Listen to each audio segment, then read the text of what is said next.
Pemirsa, hari ini Pengadilan Negeri Jakarta Selatan melanjutkan persidangan kasus pembunuhan Brigadir Yosua dengan terdakwa Ferdy Sambo. Kali ini yang duduk sebagai saksi adalah 3 terdakwa, yakni Richard Eliezer, Ricky Rizal, dan juga Kuat Ma'ruf yang juga berstatus sebagai terdakwa dalam kasus pembunuhan Brigadir Yosua. Untuk membahas lebih lanjut, kita telah terhubung dengan Profesor Hipnu Nugroho, pakar hukum pidana melalui sambungan Zoom. Selamat siang, Prof. Hipnu. Selamat siang, Mas. Ya, maaf di kereta api ambil. Siap. Profesor Hipnu, kita tahu bahwa hari ini adalah sidang pemeriksaan saksi untuk terdakwa Richard Eliezer, Ricky Rizal, dan juga Kuat Ma'ruf. Tadi saksi pertama yang sudah memberikan keterangan adalah Benny Ali.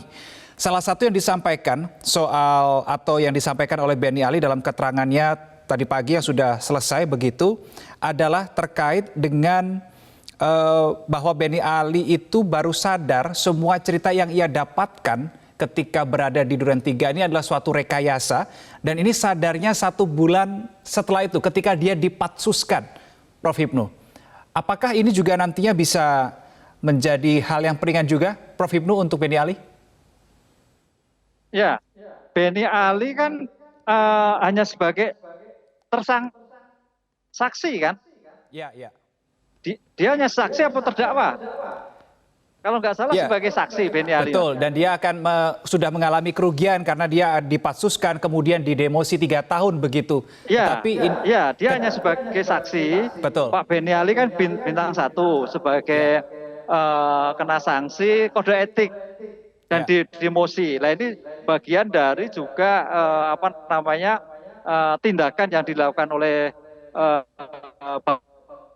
Bareskrim ya, kaitannya ketidakprofesional dalam penanganan suatu perkara. Memang idealnya kan perkara itu kan sudah meledak kan gitu. Kenapa kok juga sampai masih terpengaruh kan gitu kan. Makanya kemarin Pak Benny Ali kalau memang tahu dia akan menangkap duluan sama Sambo kan gitu kan. Iya, betul. Tapi rupanya dia kurang paham terhadap permasalahan yang terjadi. Sehingga dalam permasalahan ini dia termasuk tidak profesional menangani suatu perkara. Sehingga didemosi ya di pansus dan kode etik. Itu saya kira sudah memang bagi seorang pejabat tinggi di Polri ya jadi masalah besar. Tapi lebih bagus ketimbang teman-teman yang lain sebagai tersangka, terdakwa. Kan gitu, Mas. Ya. Baik. Hal lain juga disampaikan adalah ia mengakui Benny Ali sempat menginterogasi 3 terdakwa, RR, RE, dan juga KM. Tetapi di sisi lain, RE dan juga KM ini justru menepis pernyataan dari Benny Ali. Nah, ini bagaimana menyelaraskan atau mendapatkan jalan tengah dari 2 statement yang saling bertolak belakang ini? Ya, E dan R kan sebagai terdakwa. Ya, apapun dilakukan namanya terdakwa mengingkar, Mas. Itu suatu hal yang pasti. Jadi tidak mungkin dia mengakui atas suatu kejahatannya. Tergantung nanti sekarang adu argumentasi yang tadi, ranah hakim melihat dari bukti-bukti yang dilakukan. Apakah Benny Ali juga mempunyai bukti yang kuat atas E, ataukah juga E juga punya bukti kuat atas Benny Ali yang disampaikan. Disinilah maka nanti akan terjadi suatu hubungan koneksitas yang sebetulnya itu yang relevan yang mana? Apakah Benny Ali, apakah R, apakah A? Karena namanya suatu bukti tidak bisa berdiri sendiri, Mas. Ini yang perlu diklarifikasi dalam suatu pembuktian. Oleh karena itu suatu bukti mempunyai nilai itu apabila berkait dengan bukti yang lain, berkait dengan barang bukti yang lain. Nah, disinilah masing-masing saksi atau masing-masing terdakwa ketika memberikan keterangan itu harus ada bukti pendukung. Bicara hukum, bicara bukti.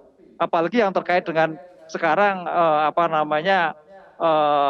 bantahan-bantahan bukan perselingkuhan tapi perkosaan. Nah, perkosaan apalagi buktinya apa kan itu.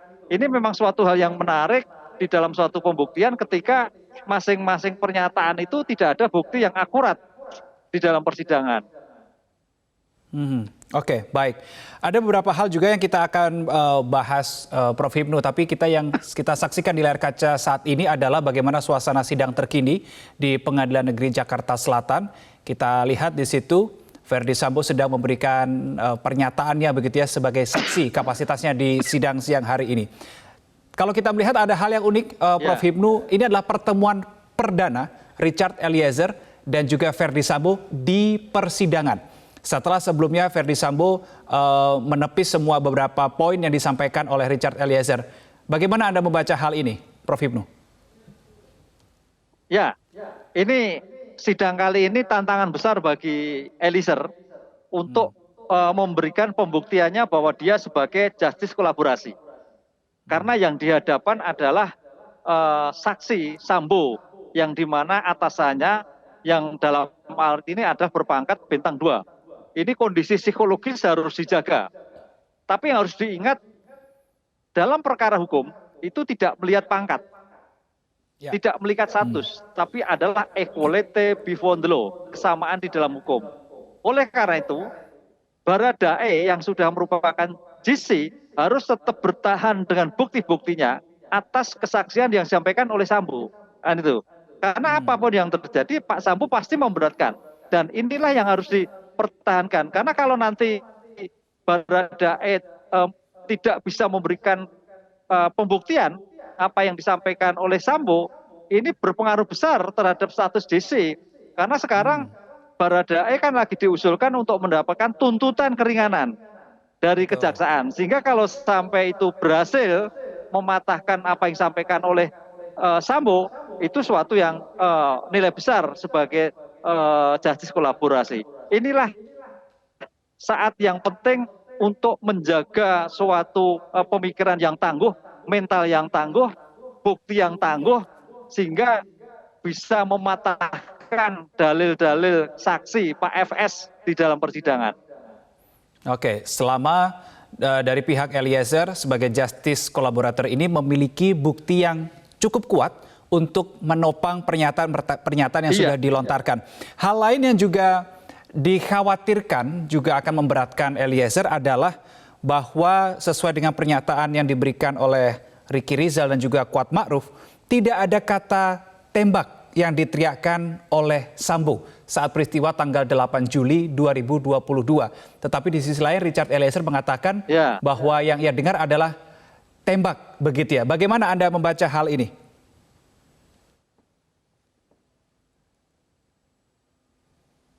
Halo, Prof. Hipnu. Prof. Hipnu masih tersambung dengan kami? Waduh, sinyalnya.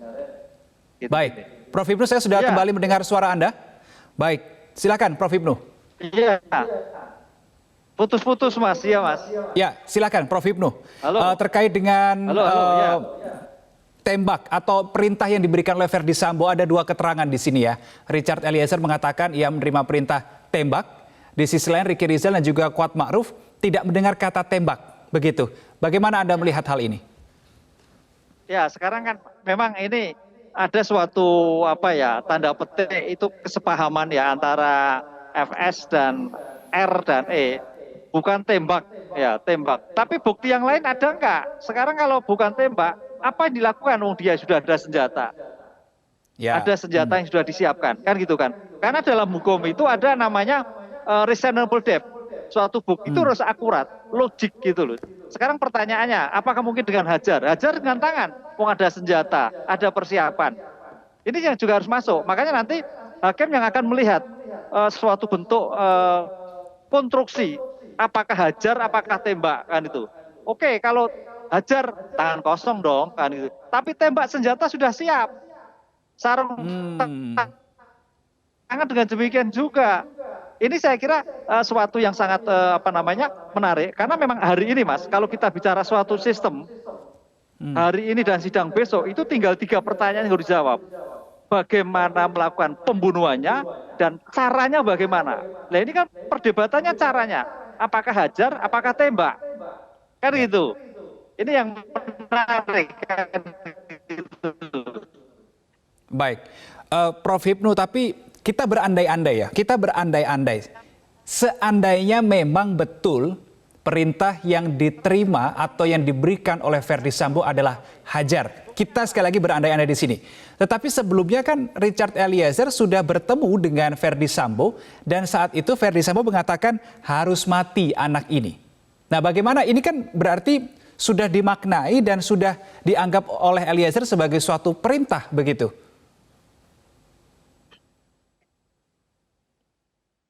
Iya, iya, perintah itu sudah bagian menurut kami, apalagi ini hubungan koordinasi, dimaknai hajar, dimaknai perintah menembak, itu saya kira nomor 2. Karena yang dilakukan ini adalah orang-orang bersenjata loh Mas.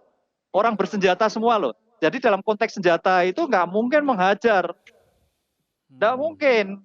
Nggak mungkin. Tembak kan begitu. Karena terbukti dari persiapan yang sudah dilakukan, termasuk senjata yang sudah dipersiapkan, termasuk kalau saudara lihat apa kemarin si Benny Ali, oh bukan, Karo Pak Hendro mengatakan bahwa senjata yang dipakai adalah bukan senjata dia, karena senjatanya Pak Sambo itu kalibernya tinggi, kalau ditembak itu kepala bisa pecah. Artinya apa? Sebetulnya hal yang itu sudah masuk kualifikasi alat yang dipakai adalah senjata, bukan tangan, bukan pisau kan gitu loh. Ini yang saya kira tidak masuk akal ketika di saat-saat sudah pembuktian berbalik menjadi hajar. Hajar itu konteks suatu tindakan bukan petugas yang tidak mempunyai senjata. Ini yang saya kira harus dimaknai terminologi bahasa seperti itu, Mas. Baik, kita ke hal berikutnya, Prof. Hipnu, terkait dengan PC sekarang ya, Putri Chandrawati dan juga Sambo. Untuk pertama kalinya selama ini Sambo selalu mengatakan pelecehan terhadap istrinya atau melukai harkat dan martabat keluarganya. Tetapi kemarin baru secara gamblang Verdi Sambo mengatakan bahwa istrinya ini diperkosa. Anda membaca kenapa baru sekarang ini dikeluarkan diksi perkosa? Nah, ini suatu yang menarik lagi. Artinya sejak awal tidak konsisten. Tidak ada sebagai awal perselingkuhan atau sebagai awal pelecehan seksual. Awal beritanya kan pelecehan seksual, kan gitu loh. Tapi kalau kita melihat saksi-saksi yang kemarin dari pemeriksaan yang dilakukan Pak Benny Ali kalau nggak salah, itu bukan seperti itu. Adanya dipegang apa? Pahanya kan gitu kan. Pahanya yang dipegang. Jadi bukan kaitannya pelecehan seksual, nggak ada. Kan itu. Apalagi sampai dikatakan perkosaan. Karena kalau sampai dikatakan perkosaan, Mas, itu butuh bukti yang akurat. Itu bukti terkait dengan bagaimana kekerasannya, bukti terkait dengan bagaimana bukti